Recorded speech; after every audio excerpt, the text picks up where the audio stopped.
checked in should have gotten one of these packets. Okay.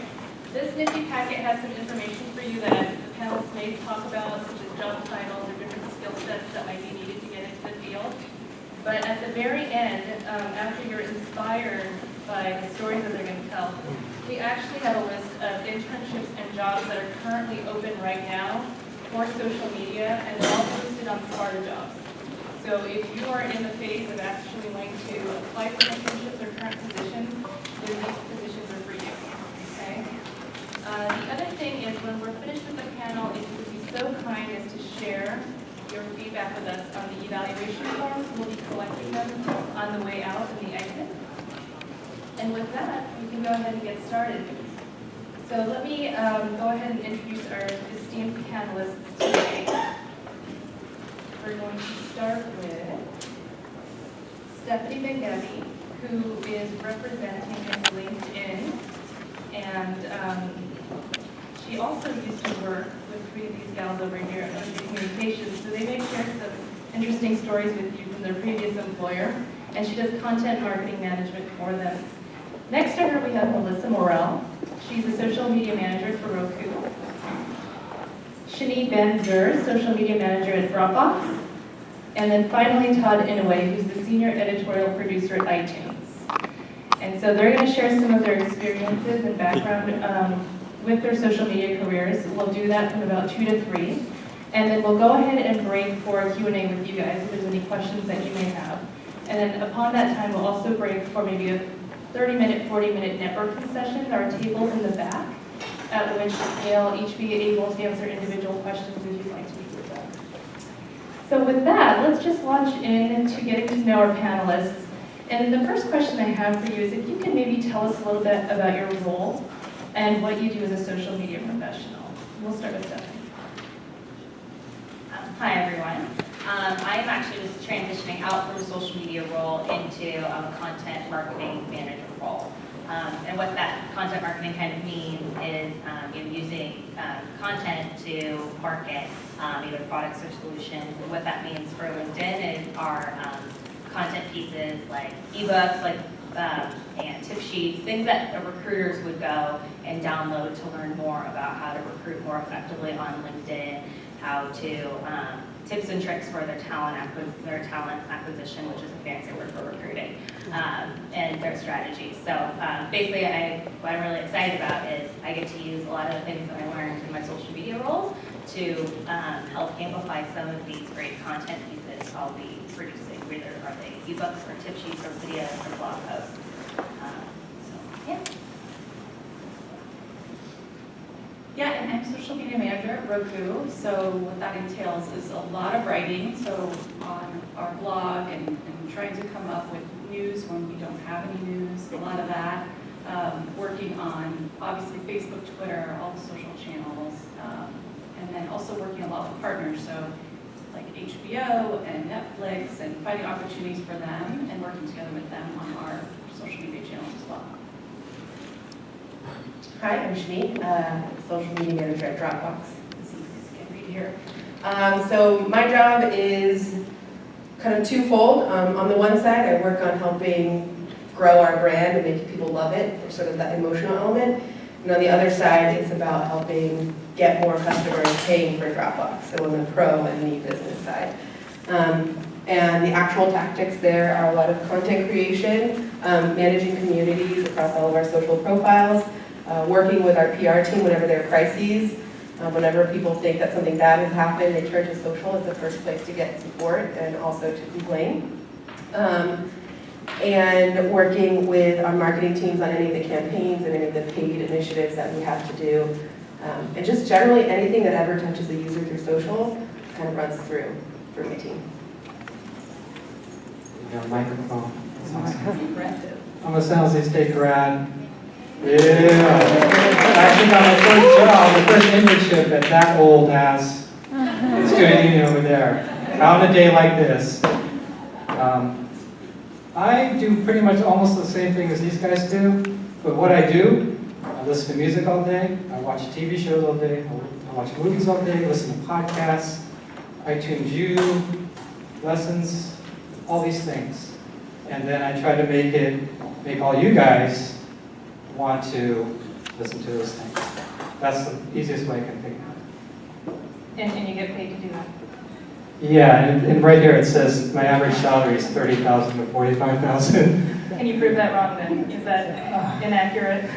It's, yeah, wildly inaccurate. It's actually a lot lower than that. No, Don't just tell them kidding. that. I work at Apple, guys. I'm paid. I'm doing okay. That Apple, he's good, he's good. So what I've heard is a lot of content creation and really managing conversations on various channels. But did you start out doing social media, or how did you start your career and build your way into this social profession? And can you also include what you studied in college? So I went to Santa Clara, just right down the road, and I was a communications major. I originally wanted to go into broadcast journalism. So my very first internship was in between the summer of freshman and sophomore year, and I interned at a local news station in Sacramento where I grew up. And I was really lucky because my neighbor down the street was a news anchor, so I had told him how I expressed interest on wanting to go into broadcast journalism, and he was able to kind of finagle me into an unpaid internship for the summer. And it was really great, but I realized I really didn't want to broadcast. So then I started thinking of, what are some other, jobs out of communications you could get out of college, and that's where my interest started to go more towards PR. And I started looking into more PR internships. I had another internship my junior year of college, and then I had another internship at Boche Communications in between my junior and senior year of college. And from there, I interned throughout my entire senior year, dabbled into both a little bit of PR and social media, because that's when social media was really starting to grow.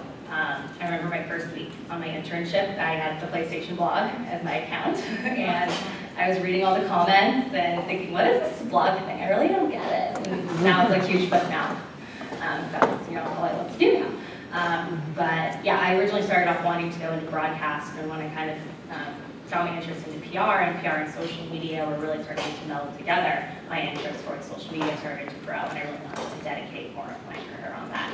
So I started working on more clients, and then I worked on, I left, and then I was at Z Gallery doing social media for them for a couple of years, and now I'm at LinkedIn.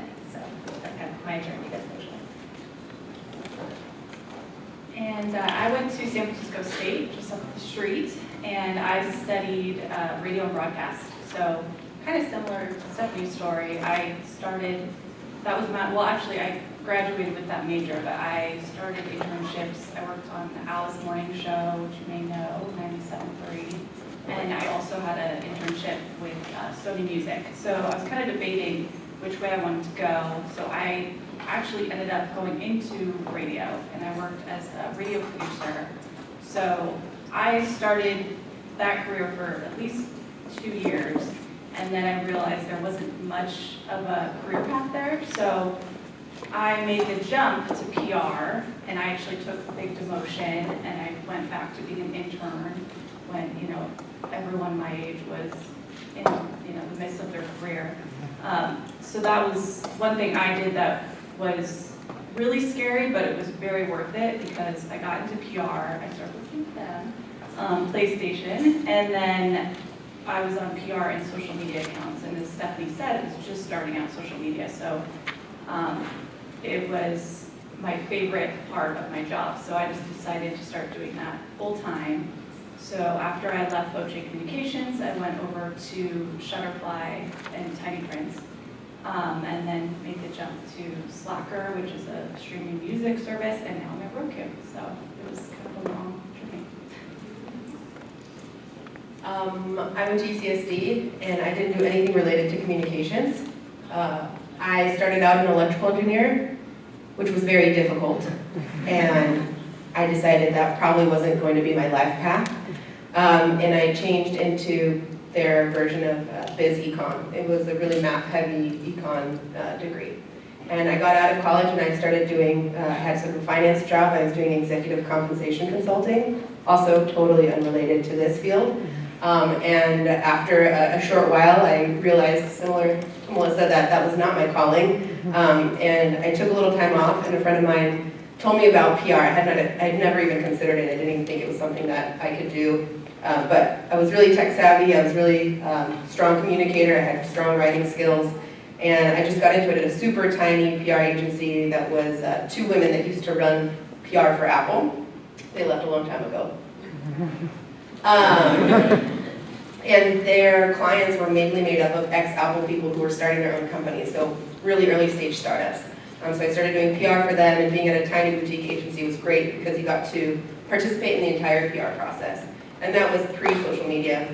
And then when I moved to Voce, which is, again, how the 3 of us know each other, I was still doing PR, but there was one group, which is run by Anita's husband, that was the social media team, and I essentially stalked my way into the team. Like, I would show up at the door and just be like, hey, what are you guys working on?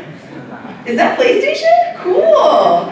Yeah, no, I'm super good at Soul Calibur. Like, really good. And that's literally how it started, was just like going up to them and volunteering to work on things until I weaseled my way in and took over a lot of parts of the program. And then from there I went to NVIDIA, where I started and ran their social media program. And from NVIDIA I went to Salesforce, and now I'm at Dropbox. Okay, let's pick it up. Where was I? Yeah, over there. Got an internship with Metro newspaper. Y'all know Metro newspaper, right? The free newspaper with all the pot ads in the back. Before then, I got my degree in advertising here, San Jose State, White Middle Hall. Worked for 2 years as a copywriter. Thought I was doing okay. Money was okay. But I just got sick of writing about things I wasn't interested in. So I said, I scrapped that, kept the degree, and went back to San Jose State to go into the magazine journalism department with Dr. Gottlieb. And first issue I worked on was, because I was really big into music and music writing and New Music Express and all these Rolling Stones, Spin, et cetera, I wanted to be one of those guys, the writers. So they gave me my first shot. It was like a cover story on Consolidated, this industrial band out of San Francisco. So I got to meet them, do the story, appeared on the cover of Access magazine. I took that magazine, went over to Career Day over there at Student Union, and the managing editor said, yeah, come on, be an intern. I said, okay. So I worked my, 2 months or whatever for the summer. I just kept staying there. I just never left. I didn't get paid. They never were able to pay an intern. So maybe you got credit for doing an internship. But back in those days, you didn't get paid. So I just had a side gig and just showed up between 11 o'clock and 3 and had a job, just stayed at it for 3 months after my internship ended. And it's just said, hey, this guy's getting this done, you just want to start paying him now? You probably should, to avoid a lawsuit. And I stayed there for 5 years, and right about the time, the music writer left, so he asked me if I wanted to be a music writer. I said, sure, and it was like the funnest job I ever had. So I was going out to shows, I was getting all this free music, and doing these great cover stories on some decent bands. And sometimes you get you see, like, I saw Slater Kenny over at the Student Union Ballroom, and they blew up, and it's like, wow. I was like, gave those guys popcorn one day, because they were exhausted from driving all the way down from Portland. So I said, they're all just, do you have anything to eat? Said, yeah, you can have my popcorn, and just bought the popcorn. Around the late 90s, all the websites starts coming up, the big, huge tech boom. I jumped over to Knight Ridder, which is down the street, over on Market, when the big sign was still there. I worked there for 2 years, and eventually had me back as an editor, and then worked there another 5 years, and then a friend of mine said, I'm starting to work at Apple, this place called iTunes. Well, hell yeah, it was about the second year of iTunes. So, well, they really need somebody that knows about music to come and help do more contextual things, make sure that the blurbs look right, and the reviews look like reviews, and I said, yeah, I can do that. So I went over there and signed the thing. It was the best professional decision I've ever made, because Apple's like become this huge, huge company we all know and love. Some of you know and love. And there I am, right there, the biggest music store in the world, and we're right there in Cupertino. And that's how I got there. In a weird way, the whole journalism part made me very suspicious of all marketing. and I still stay that way. So when marketing comes to me and says, could you do something for this act, I have to decide, what part of marketing, or, what part of marketing do I need to incorporate into this, but at the same time, stay true to the audience, stay true to the brand, stay true to our voice online. So I'm still very suspicious of marketing, sorry guys. Okay. That's why we put you at the end. If you need to skate, it's easy out. So I'm going off, we're going to flip the script here a little bit, because what I'm hearing is that you guys are talking about being fairly tenacious. Shani, you're saying you wouldn't leave until they gave you a chance. Todd's working for free. You guys are making career changes and taking risks. So can you maybe share with us, and all of you can give insight, or if one of you has a story to tell, that talks about what skills are probably most important to the work you do? Like if I had to make you pick the top 3 or 5 skills that you use every day, what would those be? Shani wants to take it. I think, kind of to your point, actually, the number one thing I use is empathy, like thinking about what would the people that I'm talking to want to hear, or what do they care about. Especially, marketing always comes to you because their goal is to create new leads and to drive revenue, and they're less concerned with what are the users feeling now based on a bunch of different factors. So if we know that our users are upset because there's a function or a feature that's not working for them, we also know they probably don't want to be marketed to right now. The example I always give, is like, if you're dating somebody and you're in a big fight, and then they come over and they want to make out, you don't want to. And that's sort of what that marketing content can seem like when you're upset. It's like, no, I'm mad at you, make up to me. Like, tell me that you care and fix my problem. And that's a lot of what social can do, which is really unique compared to other marketing channels, how human it is. So number 1 is empathy. Number 2 is incredible writing and communication skills. I say incredible because you have to marry really strong, knowing proper English, but also knowing how to be conversational so that you don't appear really inhuman or very corporate. I think more people are like Todd than not like Todd, in that they sniff out marketing and they hate it and they try to avoid it. So you have to find a way to still do marketing things in a really human way. And then the third thing is having a really analytical mind. So our jobs are fun and great, but at the end of the day, we have to show the value of what we're doing. And that requires some mathematical knowledge, some analytical skills. And so it's really important to know that before you start any initiative, you think about, at the end of the day, what am I trying to reach? What's my goal? What are the metrics that I care about? So empathy, communication skills, and analytics. Anyone else want to chime in on that? When we're looking for candidates, we've had to interview a couple. Always look for the resumes that are so spell checked, double spell checked. So I see any sort of error, even a misplaced dash or a double space where it should be a single space, I freak out. And we all should freak out. This whole room should collectively freak out.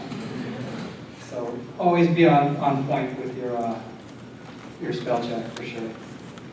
And also, be a little bit more colorful and, sell yourself, and not in a way that puts it over the top. Just be very brief and just make me go, oh, who's this person? That'll make me want to read more. Think of that as a good intro, to a good story. And all the things I said, but one thing I do when I see that I'm going to be interviewing someone, the first thing I do is I Google your name. I see if your Facebook account is public. Clean it up, people. It's not good to have all that stuff out there. So I always look up that. I check LinkedIn to see if there's anything in common, things like that. And then, as Todd mentioned, make sure the resume is impeccable. And follow up after interviews. That's something that I feel like people don't do very much anymore. Like an email is afterwards, just thanking us or telling us why you're interested in the role, reiterating why you'd be such a good fit.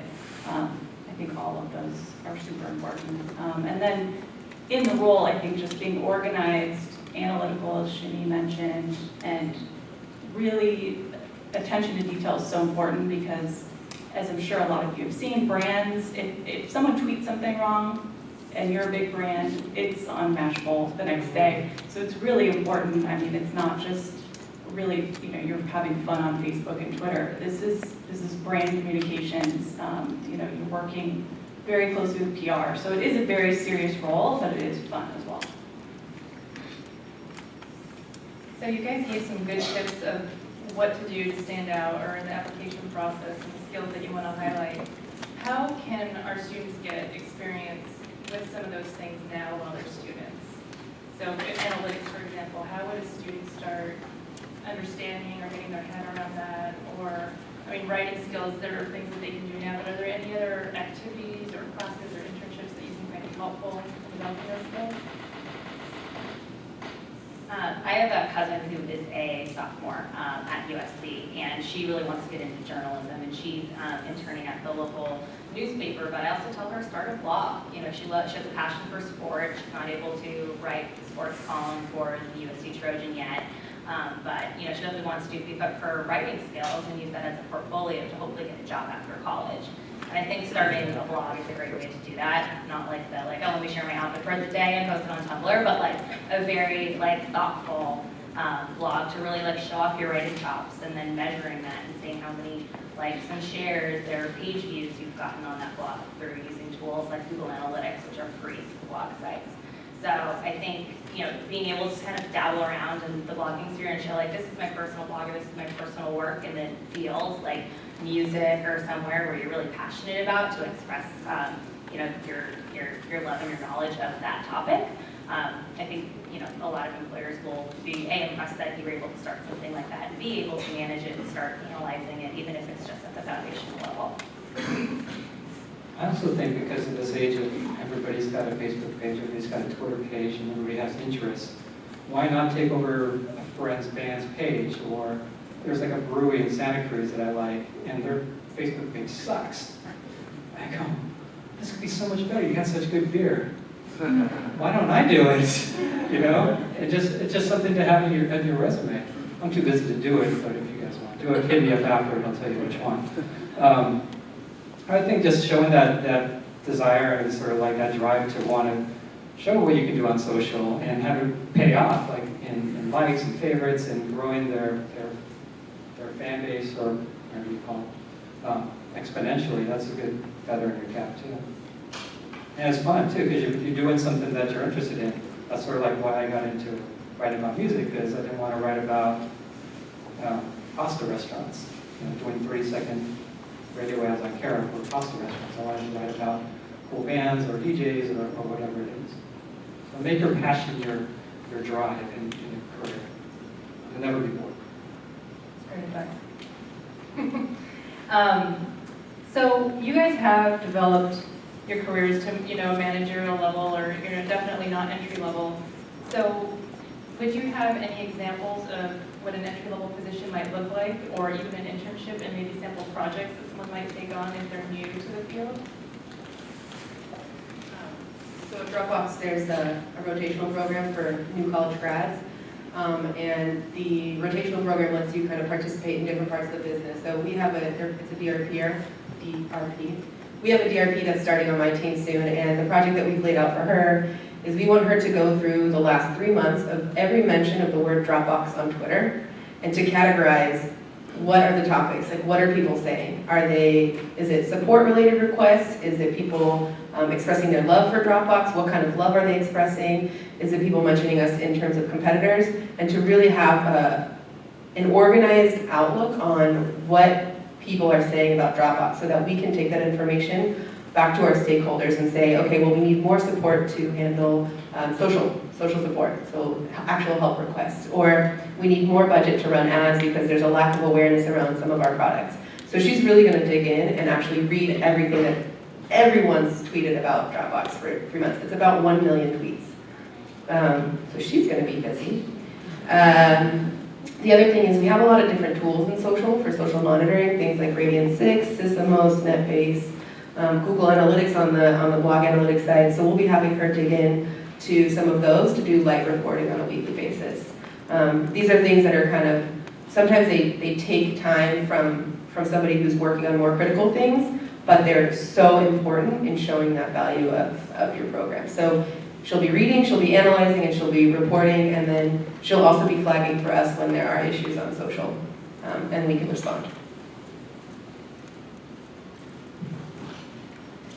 And we don't have internships right now, but in marketing, but we had one over the summer, and so the intern I worked with, she was really helpful and did an entire audit for me, a competitor audit. So it's a lot of the internships and entry-level positions, it's a lot of those projects that you just never can get to. So she really owned it, and she went through all of the different social media accounts for all of our competitors, went through and analyzed the content, looked at the sentiment, all that stuff, very in the weeds, but you learn a lot about the brand, and you learn a lot about maybe gaps in our product and what people want and what they're really excited about from our competitors. So that was a big project. And then another thing I try and have interns do for me every so often is just taking a look at Google Analytics and really digging in and looking at, hey, people are landing on our blog when they search,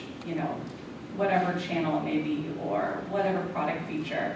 And maybe we haven't written about that in a couple years. So really taking a look at all the content and figuring out what people want through all these different tools.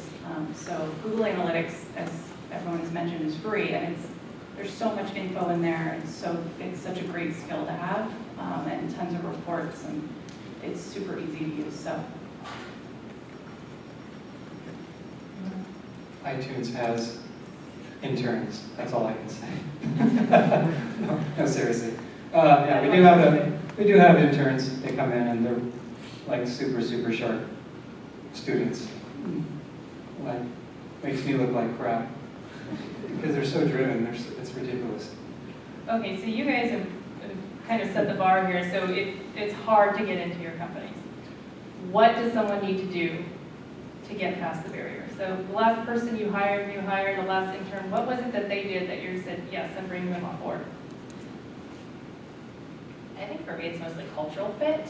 I'm actually looking for a candidate right now. It's not an entry-level position, but going back to first, like when you first start, like when you submit the resume, when you talk with the recruiter, I don't go past a paragraph on the cover letter, and I probably stay within like the top half of the piece of paper on your resume, just because I don't have time to read it all. I'm busy doing a million things, so I think it's really important to keep your cover letters really short and brief, but also powerful. Like as we were all saying, inject some of your personality in there and show us who you really are.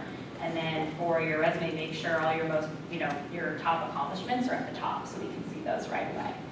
So that's what's going to catch our eye the most, and then we kind of decide, okay, are we going to shop this person on the phone or are we not? But when it gets down, once you start going through the interviews, both either on the phone or in person, not only does it come to, like, yes, your skills and, all the things that you, especially as an intern, like, or as an entry-level position, what you want to accomplish in your career, I think it's a matter of showing, like, how hungry you are, like, how much passion you have to learn, and what, like, your learning can contribute to, like, that team or that person you'll be working for. But also to a cultural fit, like how will you fit with the company, how will you fit with your team, just to make sure that, like you want to make sure that you're also working with somebody that you're going to learn and grow from as well. So I think it's a combination of all those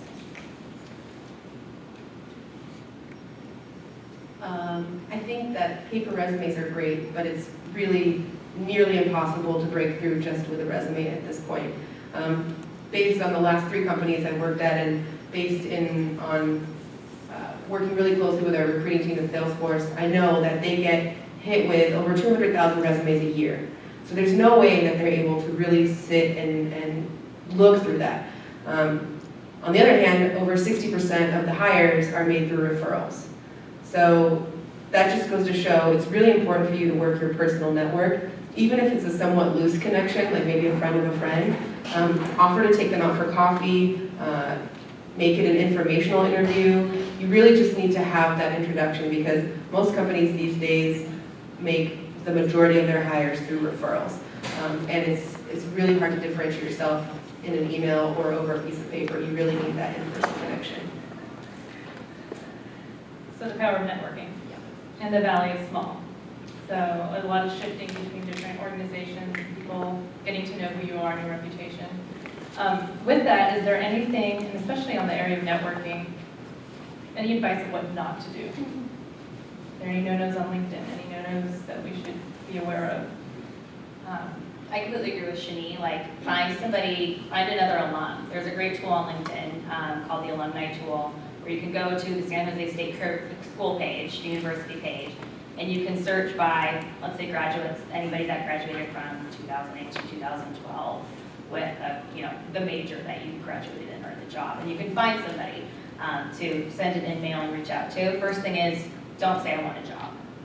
Like, don't say, hey, I see you're a fellow alum, can I get a job at your company? I totally agree with the informational interview. Hey, your job looks interesting. I'd love to know like what you do on a daily basis. Like I'm thinking about a career in social media. What do you do at LinkedIn? How do you like LinkedIn? I'm looking at companies. What should I do? Doing that to anybody you find a commonality with, and you see that they have a similar career that you want to go into, or they're an alum that had the same class as you. I've talked to a handful of students that didn't even go to Santa Clara, but they know their friend. And again, anybody's happy to drop at least 15 minutes and talk to a student and help them get into the right direction. So don't ask for a job right away. I would say it's similar to that, just the whole like cold LinkedIn requesting. Like if you just LinkedIn request me and we've never met and all you say is like, you use the standard LinkedIn, like let's connect. I will not connect. I know. Thanks, Todd. Just say one thing like, hey Todd, I really like what you said about, like working as an intern and just doing what I'm passionate about. I admire what you're doing. Like I would love to stay connected with you on LinkedIn. So, like, oh yeah, easy for sure, accept. But just don't spam the world. On the other side of the coin, be a little bit aggressive. Like, be confident in yourself. There's all these reports, I don't know if you guys ever heard of Sheryl Sandberg's LinkedIn. There are a lot of stories about how men are more likely to make that request for a connection on LinkedIn and women are less likely. So I do want to just do like the plug for women. You don't necessarily have to be best friends in order to make a LinkedIn request. You just need to have something there, some commonality, and make that commonality clear and don't be shy. Yeah, and I've even had people who have messaged me on LinkedIn and, are not even living in this state and they just want to talk, and they're a student and they're writing a paper about something and they want some advice, and that's fine. I mean, I think that's fine. I just don't expect a lot of time, but I think that sort of thing is totally reasonable. So would it be safe to assume that you guys are open to informational interviews? Anyone takes you guys up on? Definitely, yeah. We got those tables, right? Yeah. I have cookies in the back. So these are all great tips, and it's kind of getting into this area of trends and wondering, as professionals, what you guys see day to day, what you think some of the trends are, where's social going, and how can students keep abreast of what is up and coming and be kind of at the, head of the curve with the trends. I think eventually there's not going to be a social media manager role. Like there will be to some extent to like manage the Twitter account and manage the Facebook page, but at some point every career will have to have some element of social media skills in them.